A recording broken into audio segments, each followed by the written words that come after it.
The entire globe, even as it trembles in passion with the birth of new nations and shrinks in the hand of a dispassionate science, is today the site of a momentous conflict.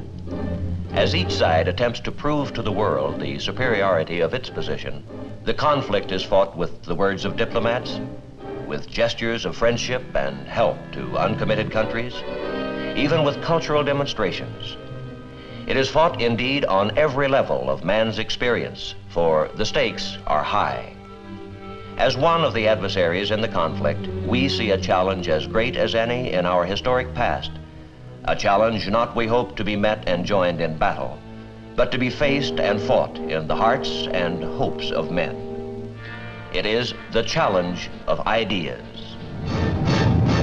The United States Army presents The Big Picture, an official report produced for the armed forces and the American people.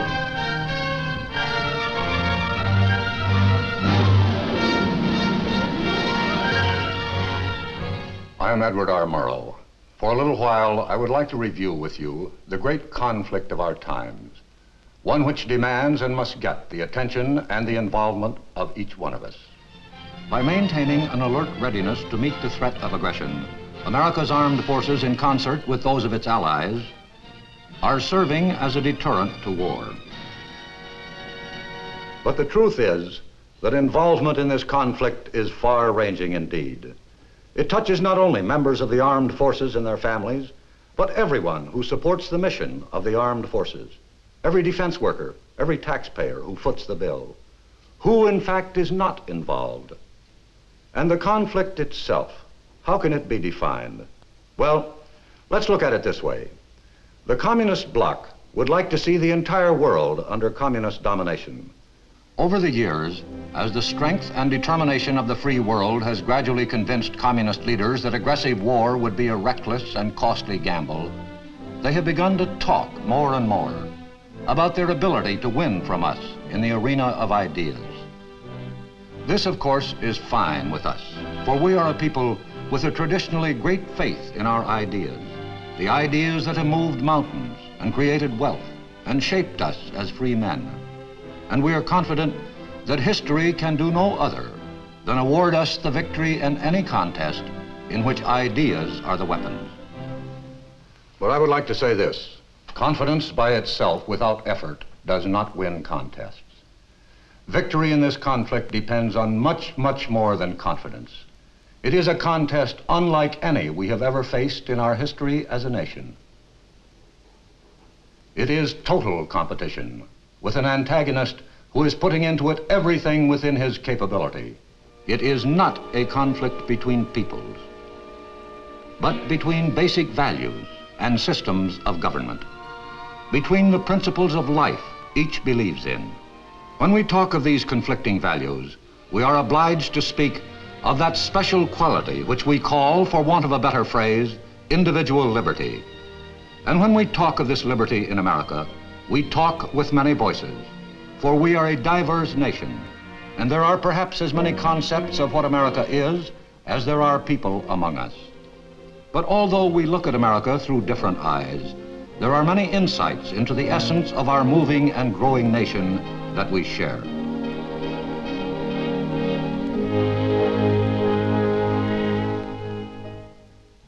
I'm John Wayne. Is there any better or equal hope in the world, Lincoln asked, than the ultimate justice of the people? We Americans believe there is not. The stonework of our national life is made of this belief. We believe in many things, but this belief that man is a responsible being bears out our own unique stamp as a nation. As a people, we are active and often noisy. We are industrious, oftentimes to the bafflement of ourselves and our friends. We relax as hard as we work.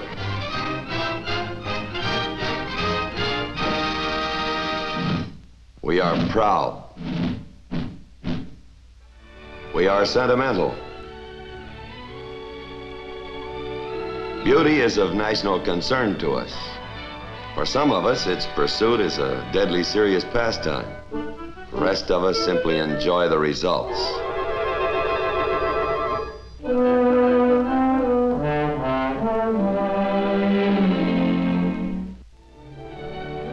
Some of our national spirit shows up in the monuments we erect, the large ones and the small ones. It rings through the music which animates us. Attaboy, Homer, swing it! Second comes out and lead to the fourth, four hands out in the circle. Swing the opposite way and you keep the gal behind.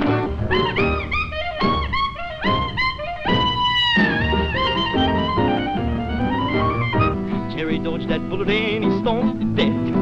Stomped my balls till I wanted to scream. Should have killed him 'cause he's so down mean. We're gonna rock around the clock tonight. Rock, rock, rock to broad daylight. We're gonna rock around the clock tonight. My eyes have seen the glory of the coming of the Lord. He is traveling out the village where the grapes of wrath are stored. He hath loosed the fateful lightning of his terrible swift sword. His truth is marching on. We have, on occasion, some difference of feeling. At other times, we are united. We are all these things and many more, but above everything else, we are free. We believe in the ultimate justice which we as free men can create. Our heritage of freedom is our most priceless possession. Men before us have died to keep it alive, and men in our times have done the same. But although men have died to preserve it, and may die again, the glory of this heritage is the vision of life that it has given us. A life of dignity and nobility of spirit, such as men have never before been enriched by in the long march through the history they have recorded.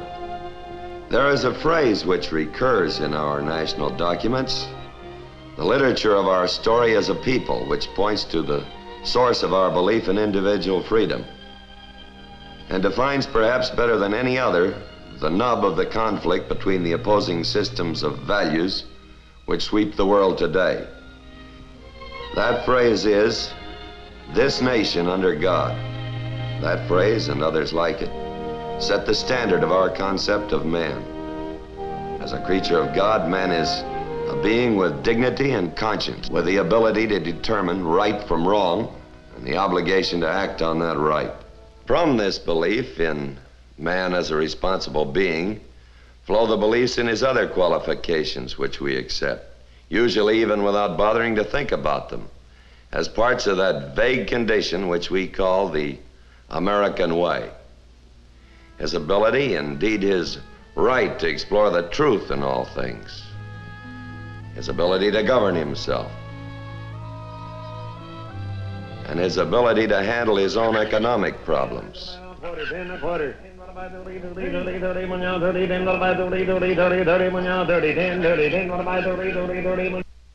The opposing point of view in this conflict rests on a fundamentally different vision of man. As a creature not of God, but of the state, in this system, the value of individual man diminishes sharply, and the state is all important. The state will run his life for him, his political life, his business life, his social life. What we oppose fundamentally is the aggressive nature of the communist state. Its unceasing effort to expand wherever it can, to grow bigger, to take over, to supplant.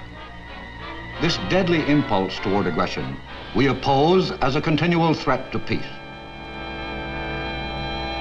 These are the contrasting points of view between the major antagonists in the conflict which has become known over the last decade as the Cold War.